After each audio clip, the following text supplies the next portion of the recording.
All right, and we are back with the MetaMinds podcast. And on today's episode, we have Nicola Stevens here. I met her through the Masters of Counselling course at QUT. Yeah. And we're now in our final year, which is really exciting. Yeah, it is really exciting. It is. And we're actually in the clinical team together, which again is quite exciting. I remember actually meeting you in the induction, like before we even got accepted. I met you originally there, and then we went through. And yeah, we've got some exciting times ahead. But even more exciting is the fact that you had one of your articles published.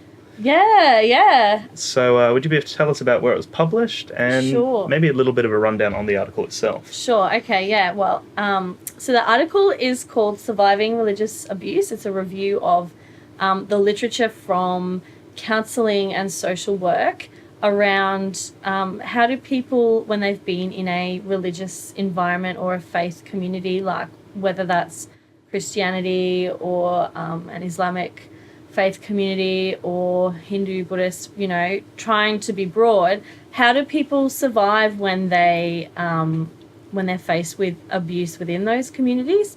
And, what are some of the risk factors leading to that abuse, and who's affected by it, and what are some of the effects, and then how do people cope, and what should counsellors be looking for? So it's published in Counselling Australia, which is a journal for counsellors. It's published by the Australian Counselling Association, which is a peak body for counsellors in Australia, so they have to be registered with it to be legit. Mm-hmm.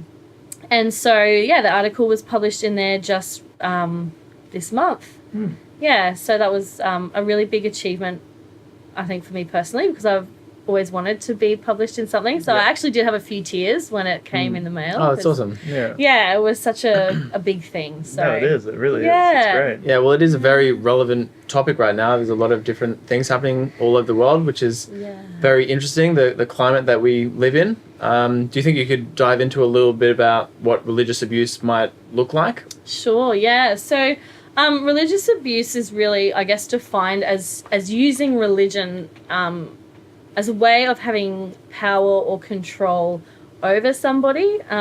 So rather than just, someone having a choice in participating in religion and how they want to participate, abuse is really around controlling someone else's behaviour and trying to leverage religious ideas or principles that they hold to do that. So it's almost like using their faith against them. And so it can look, different in different communities.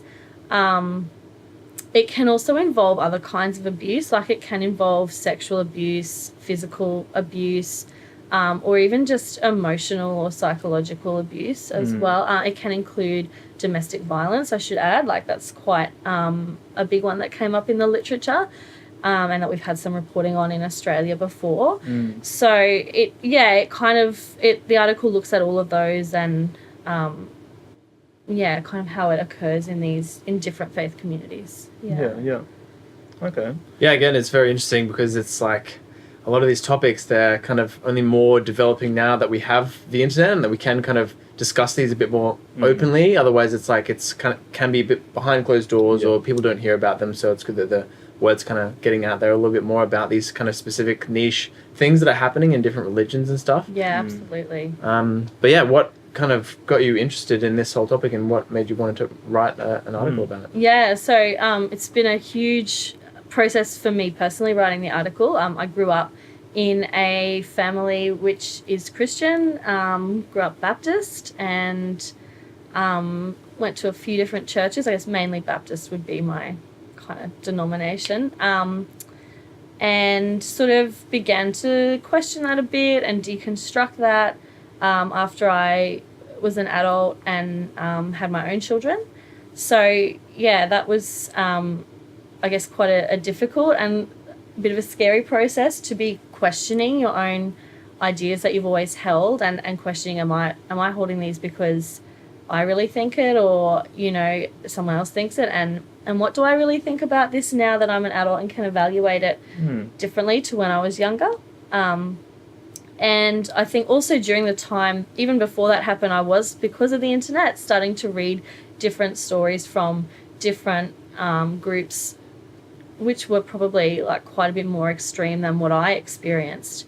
And right from that point, I was quite shocked at what some people had been through, and so always kind of felt that sympathy for people who survive those kinds of situations, just hearing their stories. And thanks to the internet, I was able to read that. And also just as I started to deconstruct some of my own beliefs, I was lucky to find again online groups of people who were also doing a similar thing, and hearing some of their stories and some of the pain that they hold because of their differences to what they were told, just really struck a chord with me. And so as I was writing this, I felt like, I sort of had them on my mind. I had those people, I was kind of carrying them with me, and the stories I'd heard with me, even though there's no one's stories particularly in there from the groups I know, but they were just on my mind, and I was really thinking of them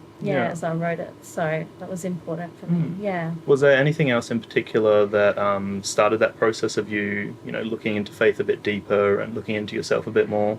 It's a really good question. I think it was a long time in coming. It wasn't like I just woke up and went, I'm just going to ask a lot of questions. I think it really was for me a combination of trying to address some of my own mental health issues and learning how to sort of recover a bit from, like, I had anxiety, which I didn't know until I had just before I had my first child. I then found out, this thing that has been not quite right for quite a long time, that's got a name, and there's things you can do about it. So I was addressing that. And then with my second son, I had depression, and that was when it really kicked off, because I really was thinking, I would be going to church and sitting there and not really feeling that great in there, and feeling depressed, and thinking, there are people who are excluded from this community, and they're feeling the way I'm feeling right now, but there's nothing they can do about it. Like, they've been excluded because they don't believe the right thing or live in the correct way, kind of conform. And so, and through no fault of their own. I was especially thinking of the LGBT community and thinking how hard would it be to be feeling the way I'm feeling, but because a church said, no, you can't participate. And for me, that just I couldn't sit with that anymore. I couldn't go, no. I had to face it. So that was a big sort of starting point for me, and it kind of went on from there. So can't even imagine trying to connect with being in that situation where you're brought up into a religious environment or something, and then all of a sudden, because of a way that you feel, then all of a sudden you're excluded from this community that you've known your whole life or whatever. But as you mentioned, like with anxiety, like this thing has a name. It's like you were just experiencing this thing and you didn't even know what it was called or whatever. And that kind of, like, I think to me reflects a little bit on our education system, in that we're not even, maybe it's changed a little bit now, but like we're not even taught these kinds of things. But it's like, hey, like you're experiencing life, and you can experience like bad parts of life and good parts of life, and these are what these are called. You have to kind of figure that for yourself, which is amazing that you can do that with the internet now. But that's kind of it's interesting that you have to figure out a lot of these problems for yourself. And for me, I had to actually go and find like professional help and have someone sit down and kind of diagnose me, to even be like I just knew something wasn't right, but I didn't know what it was. So, So that's got you interested in counselling, is that right? Yes, I think after that kind of long journey, I had so many wonderful mental health professionals supporting me, and I benefited so much, like so hugely. They probably will never know what they did for me. And so, it made me want to have some solidarity with other people who are experiencing the same thing, and walk with them a little bit on their path to recovery.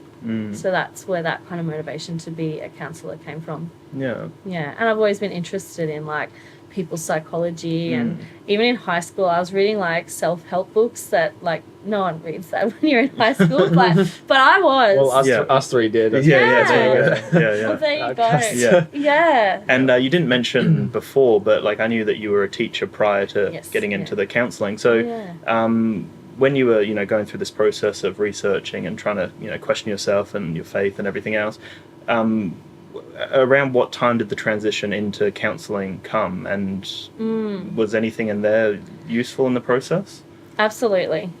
Yes. So the transition from teaching into counselling, so I started the course in 2017. It was probably just prior to that that I'd really started to, question and think about ideas and think about them in new ways and try and weigh it all up.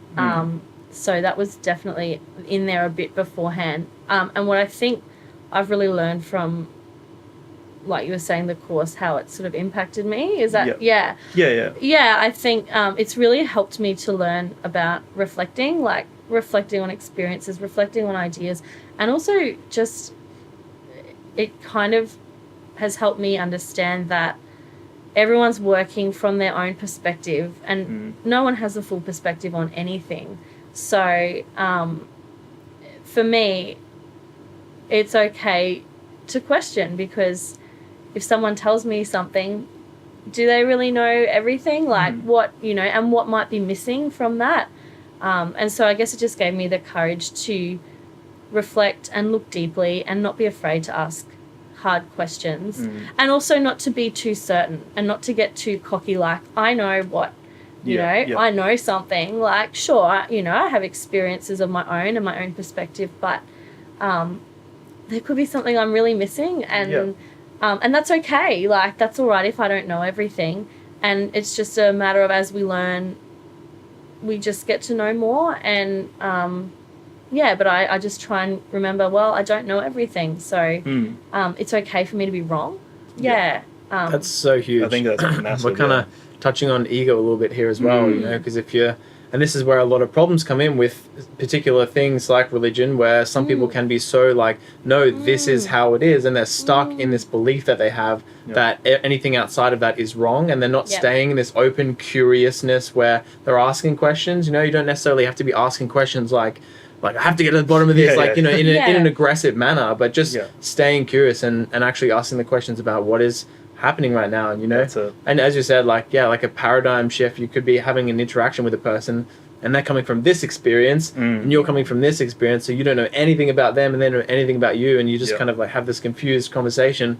But it's like, you can't be like, I'm right and you're wrong. It's just like this person has an experience that is totally separate to my own kind of thing. So super important what you're hitting on there, I think. So, and I think just to add to that as well is that I've really come to appreciate other people's expertise and understanding as well, because they'll know things about their life through their own experiences that I'll never experience and I'll never know. And so even when working with clients, that's been such a valuable thing to go, well, actually they've got knowledge and experience that I can draw on. I don't have to know everything to work with someone who might be suffering. They already have ideas and skills and tools, and it's looking at what they have and drawing on that. So always be a student, basically. That's it. And that's kind of what our model of counselling is anyway. Like we stay curious and tentative, and you try to actually develop a rich story from the client, because at the end of the day, you as a therapist can't make any assumptions, like you said, because living in a completely different world, doing their own thing that you have no idea about their day-to-day functioning.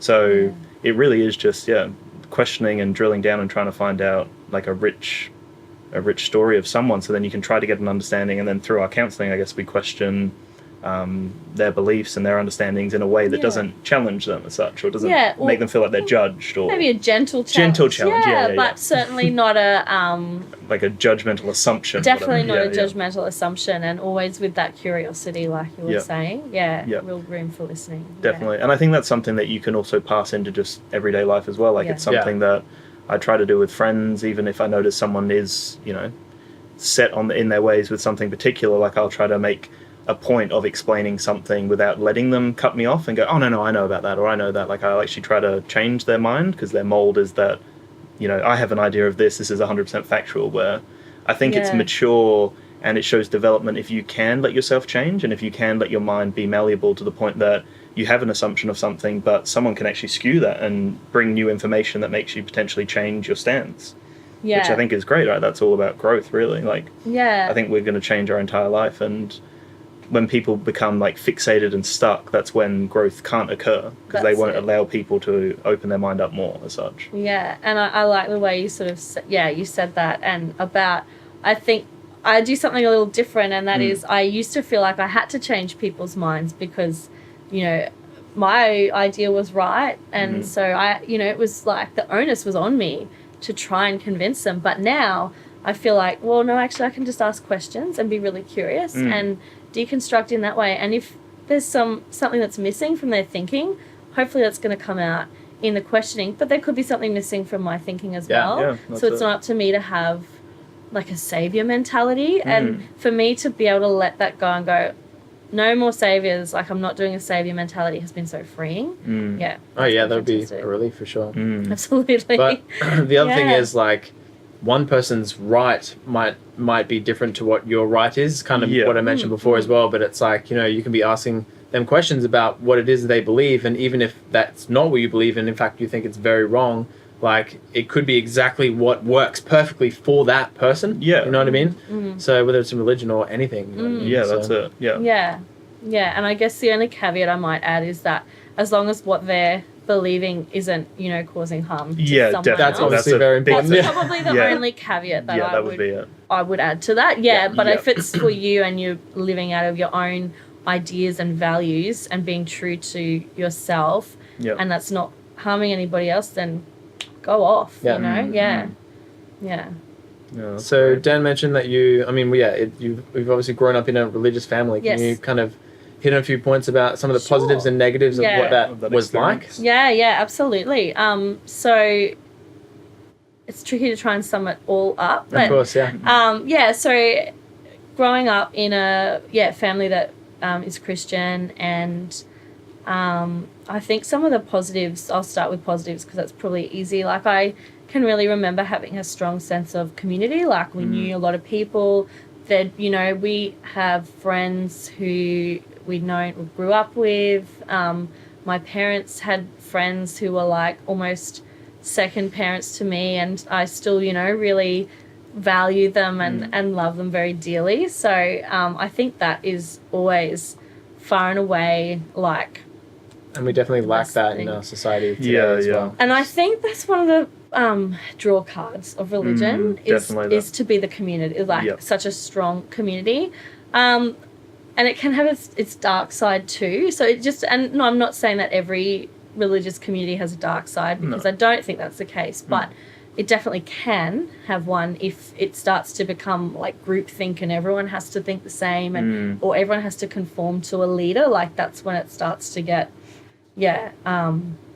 quite not good, quite dark.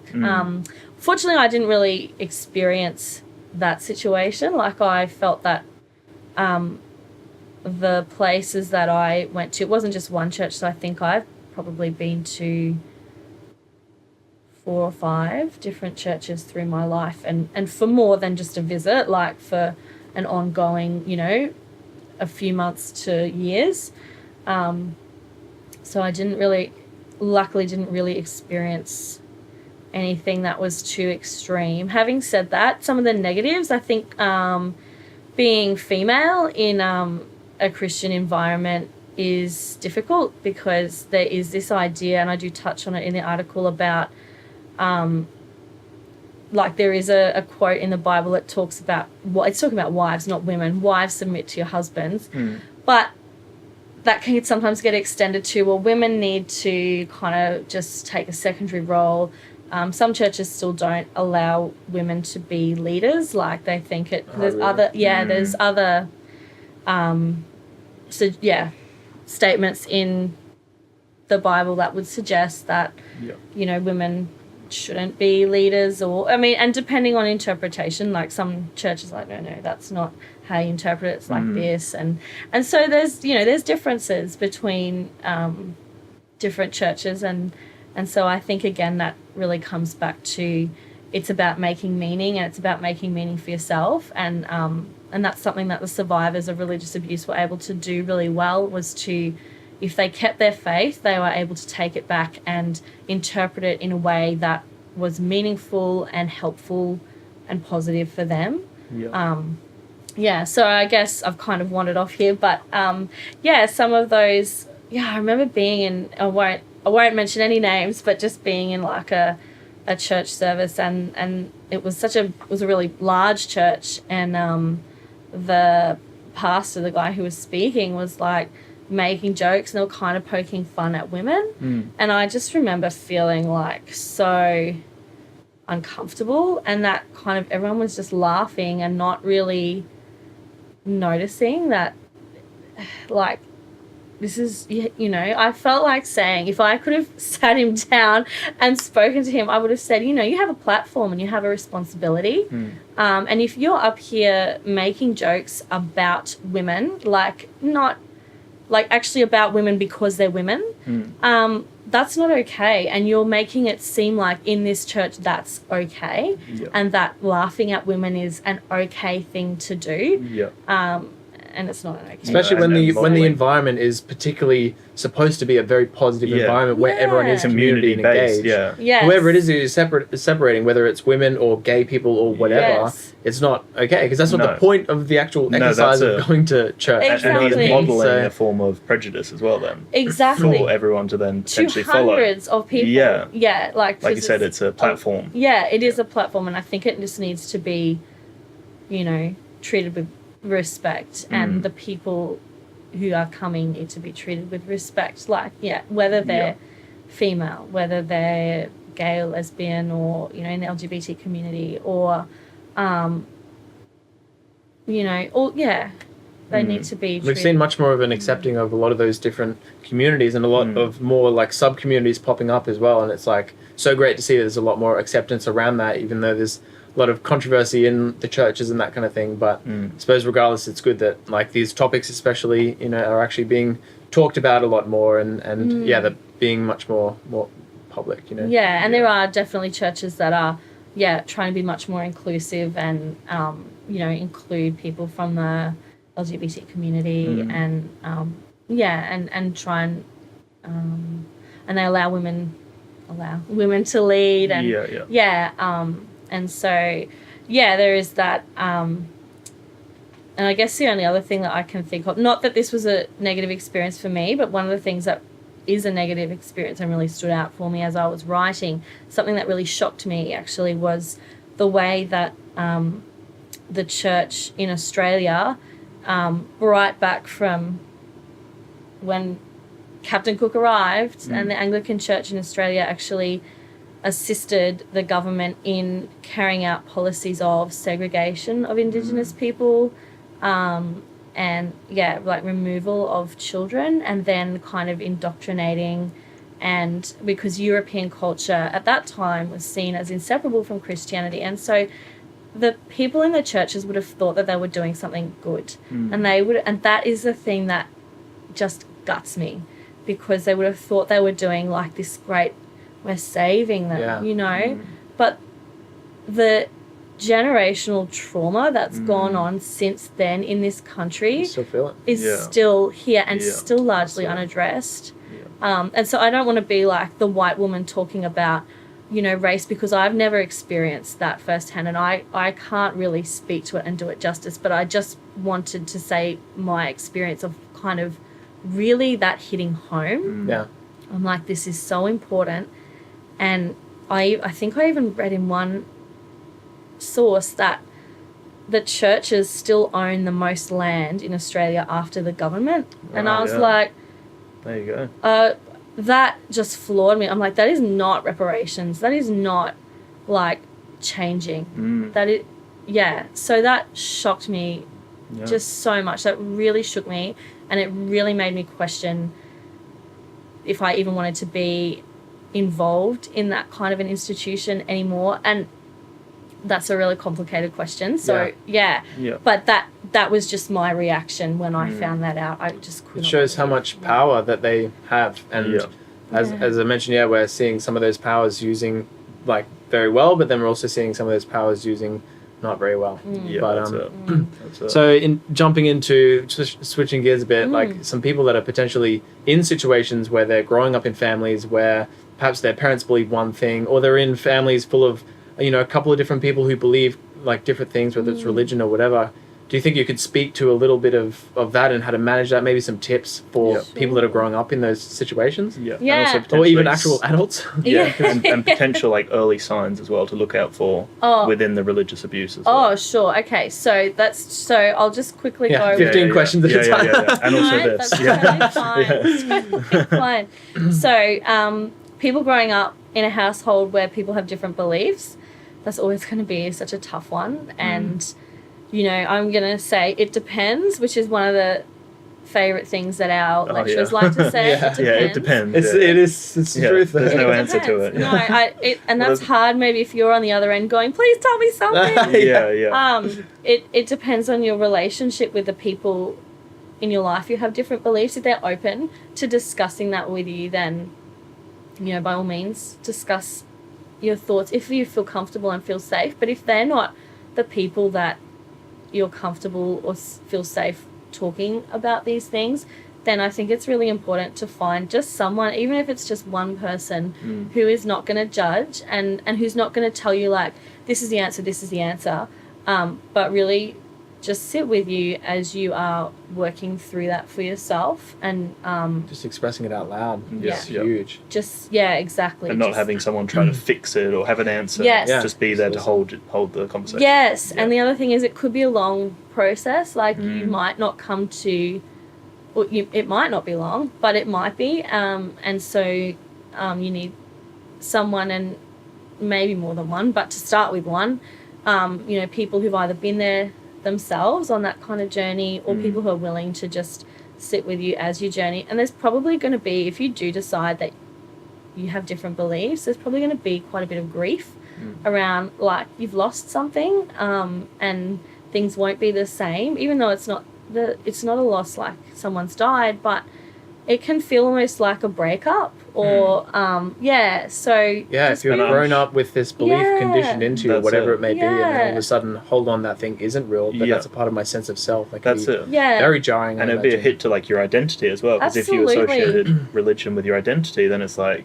there's a hole almost. How do you feel that? So just, I would say, don't be afraid to feel grief if that's what you feel, and you don't have to share it to the whole world, but again, even if you've just got one person that you can say, this is so hard, and just be kind to yourself, really, I think is the main thing. It's going to be a process, and it's going to be a grieving process, and you're going to grow a lot, so there's going to be some wonderful things that come from it, but it might be painful as well, and if you're not ready for that, don't push yourself. Like, you don't have to change all your beliefs or question everything overnight. You know, it's a process, so take your time, take it slow, and be gentle with yourself. Yeah, absolutely. That's very, very good advice, I think. Definitely. So we've got about a minute left. Right.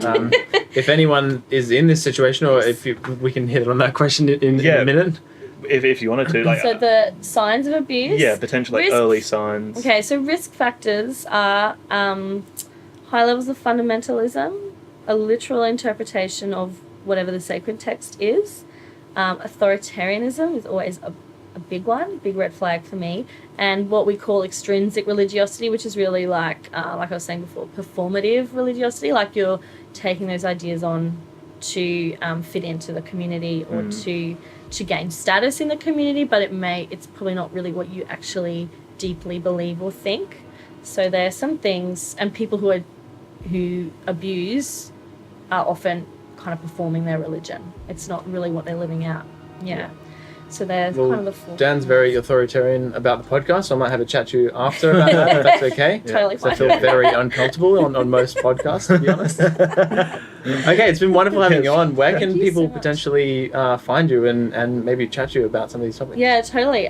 So I have a public Facebook page, Nicola Stevens, so you can just type that in. Yep. And if you have any questions, you want to have a chat, or you're looking for support, you can send me a direct message, and then if you're needing professional support, I can refer you on to the appropriate people to help you through that. Yeah. Wonderful. That sounds great. Thank you very much. Thank you very much for joining us. Thank you so much for having me on. Thank you.